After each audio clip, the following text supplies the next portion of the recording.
شوہر یا والد کے انتقال کے بعد پینشن پر کس کا حق ہوگا؟ کیا اس میں بھی وراثت جاری ہوگی؟ دیکھیں، سب سے پہلے تو ہمیں پینشن کے تصور کو سمجھنا ہوگا. پینشن بیسکلی کیا ہے؟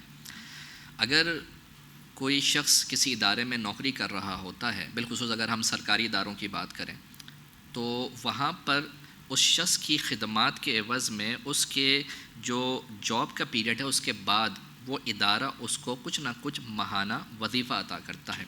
اب یہ ماہانہ وظیفہ فقط ایک ادارے کی طرف سے خیر خواہی اور بھلائی کی صورت میں ہوتا ہے، تبرع کی صورت میں ہوتا ہے. اب جب شخص کا انتقال ہو گیا تو اداروں کی پالیسی یہ ہوتی ہے کہ چونکہ اس نے ہمارے ادارے میں خدمات دی ہیں، تو اب اس کے گھر والوں میں سے جس کو اس نے نامینیٹ کیا ہوگا، بعض اداروں میں یہ ہوتا ہے کہ نامینیشن اس امپلائی کی طرف سے ہی ہو جاتی ہے، اور بعض ادارے ایسے ہوتے ہیں جو اس کی بیوہ ہوتی ہے اس کو وہ دے رہے ہوتے ہیں. تو اس میں چونکہ یہ مال اس ادارے کی طرف سے as a gift, as a تبرع دیا جا رہا ہوتا ہے، وہ اس شخص کا مال نہیں ہوتا، ترکہ نہیں ہوتا، تو اس بنا پر پینشن میں وراثت جاری نہیں ہوگی، بلکہ پینشن اسی کا حق ہوگا کہ جس کو وہ ادارہ دے رہا ہے.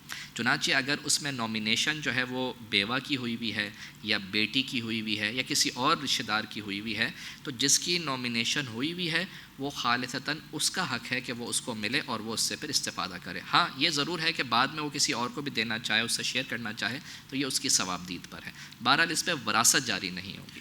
اچھا، بعض اوقات نامینیشن میں بھی حضرت کچھ معاملہ ہوتا ہے جی کہ بھائی جس کو نامینیٹ کیا تھا وہ چونکہ وہ خود وہاں تک پہنچ گیا تو اس نے اپنے نام کروا لیا تھا. جی تو ویسے دیکھا جائے تو امی جان کا حق ہے، تو اس طرح کا معاملہ بھی کوئی ہوتا ہے یا؟ دیکھیں، اس میں اصل چونکہ یہی ہے کہ ادارے کی طرف سے تبرع ہے، گفٹ ہے، تو ادارے کی ثوابدید ہے. اچھا، ٹھیک.